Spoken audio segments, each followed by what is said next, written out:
I mean, I sat on the set Saturday morning, saying what I'm saying now about Clemson, and a former Heisman Trophy winner, a guy that understands football better than the two of us combined, told me that Clemson is a great program, and this game will be very tight. And I just sat there and at that moment, usually kept my mouth shut because I knew it wasn't a good idea. I knew what was going to happen, and so did you, Matt.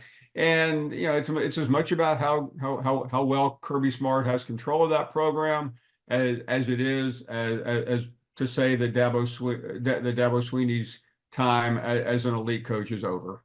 Clemson is a good program.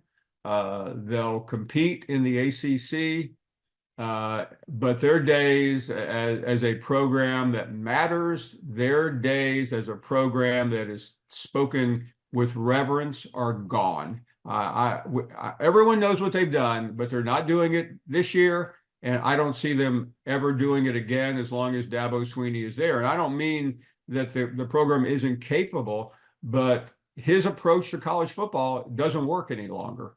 And he's been slow to move for everything. He now has that reputation as grumpy Dabo. And I frankly think Dabo Swinney would be smart to start planning an exit strategy. I'm not saying they're getting rid of him. They're not.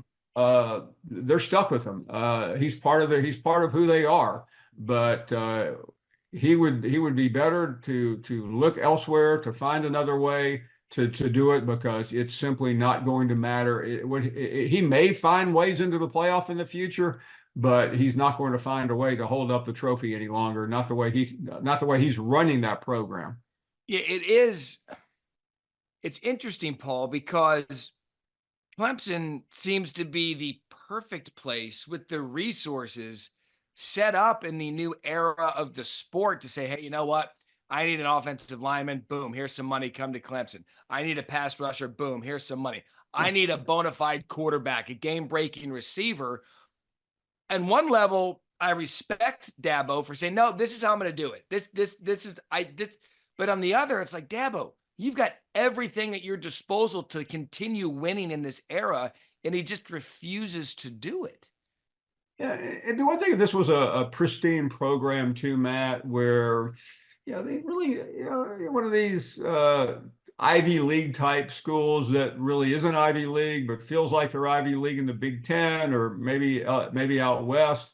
But Clemson's never had a problem going after a top flight player and doing whatever it would take to get that player. You know what I'm talking about. So I really just don't. Now that it's legal, they really don't want to do it anymore.